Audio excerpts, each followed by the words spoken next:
கிறிஸ்துவுக்குள் அன்பான சகோதர சகோதரிகளே, உங்கள் யாவருக்கும் கர்த்தராகிய இயேசு கிறிஸ்துவின் நாமத்தினாலே ஸ்தோத்திரங்களையும் நல்வாழ்த்துக்களையும் இந்த நாளிலே சொல்லிக் கொள்கிறேன்.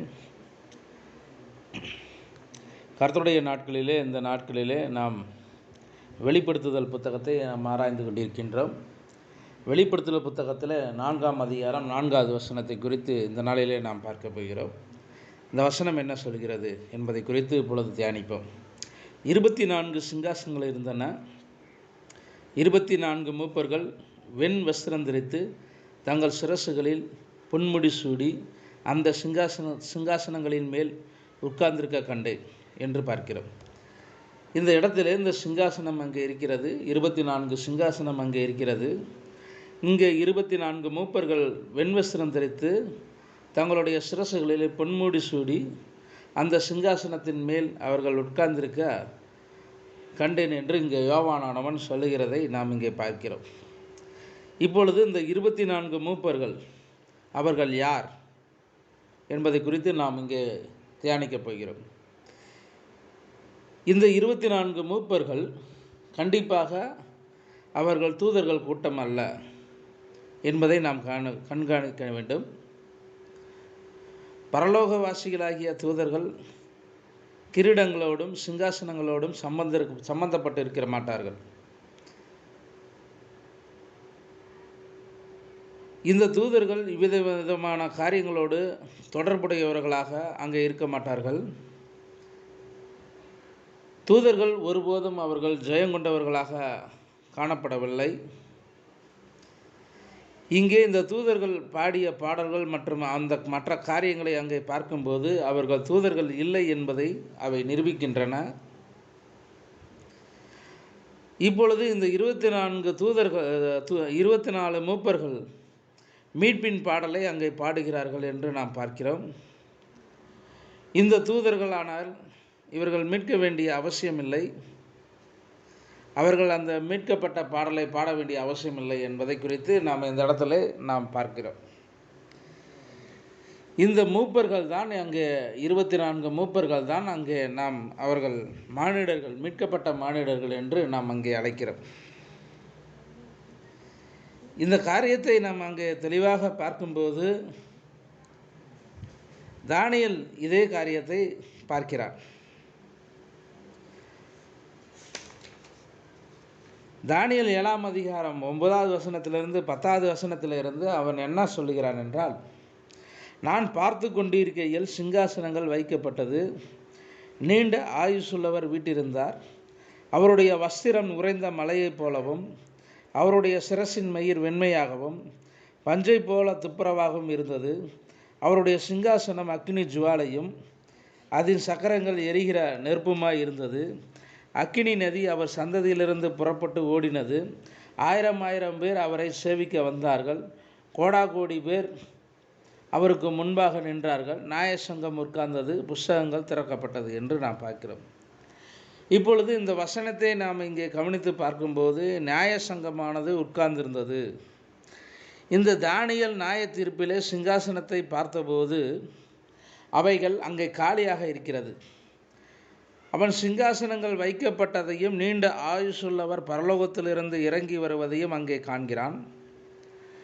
ஆனால் இங்கு வெளிப்படுத்துதல் புத்தகத்திலே இந்த 4ஆம் அதிகாரம் 4வது வசனத்தை பார்க்கும்போது இங்கே யோவானானவன் அதே காட்சியை அங்கே காண்கிறான். சிங்காசனத்தில் ஏற்கனவே இயேசுவானவர் இங்கே அமர்ந்து விட்ட காரியத்தை அங்கே பார்க்கிறார். சீசர்கள், கோத்திர பிதாக்கள் ஆகியோர்கள் மீட்கப்பட்டவர்களாக இங்கே சிங்காசனங்களில் இங்கே ஏற்கனவே அமர்ந்த காட்சியை இங்கே யோவான் பார்த்து கொண்டிருக்கிறார் என்று நாம் பார்க்கிறோம். கிறிஸ்து காலத்திற்கு 500 ஆண்டுகளுக்கு முன்பாக தானியேல் கண்ட அந்த காட்சியை தானியேல் 7ஆம் அதிகாரத்திலே 9வது வசனத்திலிருந்து 10வது வசனம் வரை அங்கே பார்க்கிறார். இப்பொழுது கிறிஸ்துவானவர் பரம ஏறுதலுக்கு சென்ற பிறகு, கிறிஸ்துவுக்கு பிறகு 25 நூற்றாண்டுகளுக்கு கழித்து இந்த கடைசி காலத்தில் நடக்கக்கூடிய சம்பவத்தை இந்த யோவானானவன் தன்னுடைய ஆவிக்குரிய வாழ்க்கையிலே பார்க்கும்போது இந்த சம்பவிக்கக்கூடிய காரியத்தை அங்கே அவன் பார்க்கிறான். தானியேல் அங்கே மூப்பர்கள் உட்கார்ந்த காட்சியை அவன் பார்க்கவில்லை. அவன் கண்ட காட்சி நீண்ட ஆயுசுள்ளவர் வருவதை மட்டுமே அங்கே காண்கிறான். ஆனால் யோவான் அங்கே பார்க்கும்போது, வெளிப்படுத்துதலில் பார்க்கும்போது, சிங்காசனத்தில் அவர் வீற்றிருந்தார். நீண்ட ஆயுசு உள்ளவரோடு சிங்காசனங்கள் வைக்கப்பட்டதை அவன் கண்டான். இந்த நியாயசங்கமானது உட்கார்ந்த போது யோவான் அவரை கண்டபோது மூப்பர்கள் இன்னும் யோவான் காலத்தில் தெரிந்து கொள்ளப்படவில்லை. தானியேல் காலத்தில் தெரிந்து கொள்ளப்படவில்லை. இந்த கடைசி காலத்தில் லவோதிக்கியா சபை காலம் முடிவிலே இந்த மூப்பர்கள் யார் என்று அங்கே தெரிந்து கொள்ளப்படுகிறார்கள். கர்த்தருக்கு ஸ்தோத்திரம் உண்டாகட்டும். எனவே தான் தானியேல் 7ஆம் அதிகாரத்திலே அங்கே என்ன செய்கிறான் என்றால், நியாய தீர்ப்பை ஒரு முன்கூட்டியே அங்கே பார்க்கிறான். சிங்காசனங்கள் காலியாக இருக்கிறது. அவை காலியாக இருக்க வேண்டும் என்று அப்பொழுது காரியமானது அங்கே இருக்கிறது. இப்பொழுது இந்த கடைசி காலத்திலே லவோதிக்கியா சபைக்கு எடுத்துக்கொள்ளப்படுதலுக்கு சபை காலங்கள் முடிவிற்கு பின்பாக சபையானது எடுத்துக்கொள்ளப்பட்டதற்கு பிறகு மீட்கப்பட்ட ஒரு மூப்பர்களால் அந்த சிங்காசனங்கள் நிரப்பப்பட்டிருப்பதை யோவான் தன்னுடைய காலத்திலே சபை காலத்திற்கு பின்பாக அங்கே பார்க்கிறான் என்று நாம் பார்க்கிறோம். இப்பொழுது இந்த மூப்பர் என்பதன் பொருள் என்ன என்று நாம் இங்கே வியாக்கியானம் பார்க்க போகிறோம். இந்த மூப்பர் என்றால் ஒரு நகரத்தின் தலைவன் என்று பொருள், அல்லது ஒரு கோத்திரத்தின் தலைவன் என்று பொருள். இந்த வேதாகம புத்தகத்திலே நாம் நகரத்தின் மூப்பர்களை பற்றி, கோத்திரத்தின் பொருளை தலைவனை பற்றி நாம் அதிக இடத்திலே நாம் படித்திருப்போம். அந்த மூப்பர்கள் எங்கே விட்டிருக்கிறார்கள் என்று பார்க்கும்போது அந்த 24 பேர்கள் அங்கே இருக்கிறார்கள். அவர்கள் 12 அப்போஸ்தலர்களும் இஸ்ரவேலின் 12 கோத்திர பிதாக்களுமாக அங்கே காணப்படுகிறார்கள் என்று நாம் பார்க்கிறோம்.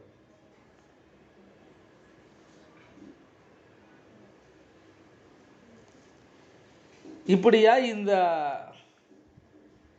மூப்பர்களை பற்றி இன்னும் அதிகமான காரியங்களை நாம் அறிந்து கொள்ளப் போகிறோம்.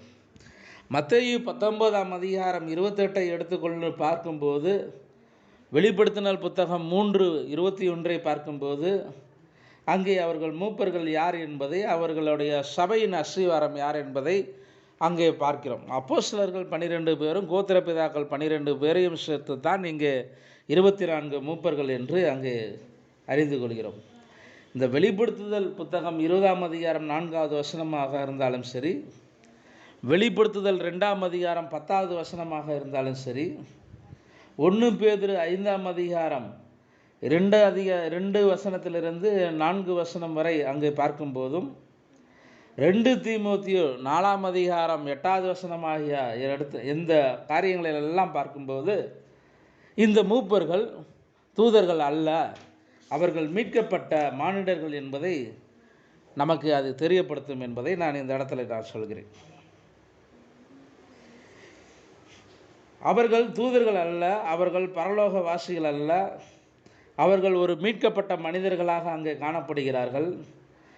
அவர்களுடைய ஆடைகளை குறித்தும், அவர்கள் எவ்விதமான ஆடைகளை அங்கே அணிந்திருக்கிறார்கள் என்பதை குறித்தும், அவர்களுடைய நிலைமையை குறித்தும், அவர்களுடைய பாடிய பாடல்களின் தன்மையை குறித்தும் நாம் அங்கே பார்க்கும்போது அவர்கள் பரலோக வாசிகள் அல்ல, தூதர்கள் அல்ல என்பதை குறித்து நாம் இந்த இடத்திலே தெளிவாக சொல்ல முடியும்.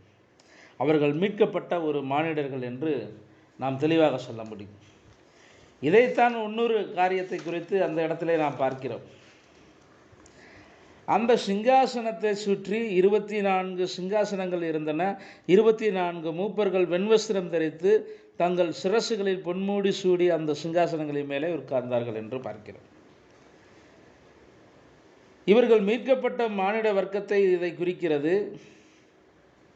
இந்த சிங்காசனம் கிரீடங்களும் ஆளுகைக்கு ஒருபோதும் தூதர்களுக்கு சம்பந்தமாக இல்லை. இந்த மூப்பர்கள் கிரீடம் அணிந்து ஒரு வெண்வஸ்திரம் தரித்தவர்களாக இந்த சிங்காசனத்திலே வீட்டிருக்கிறார்கள். அவர்கள் வேத வாக்கியத்திலே ஒப்பிடும்போது அவர்கள் 12 அப்போஸ்தலர்களாகவும் 12 கோத்திரப்பிதாக்களாகவும் அங்கு குறிக்கப்படுகிறார்கள் என்று நாம் அங்கே பார்க்கிறோம். இவர்கள் இந்த வெண்வஸ்திரம் தரித்து அங்கு காணப்படுவதை குறித்து பார்க்கும்போது அவர்கள் பரிசுத்தத்தை அங்கு வெளிப்படுத்துகிறது என்று நாம் அங்கே பார்க்கிறோம். ஆகவே இந்த வசனம் தெளிவாக அங்கே சொல்லுகிறது, 24 மூப்பர்கள், அந்த இரக்கத்தின் சிங்காசனத்தில் இருக்கக்கூடிய அந்த மூப்பர்கள் அவர்கள் மீட்கப்பட்ட மானிட வர்க்கத்தினர்கள் என்பதை நாம் இந்த வசனத்தின் மூலமாக தியானிக்கிறோம். வரக்கூடிய நாட்களிலே மீதமுள்ள வசனத்தை நாம் தியானிக்கப் போகிறோம். கர்த்தர் தாமே இந்த வார்த்தையை ஆசீர்வதிப்பாராக. ஆமேன்.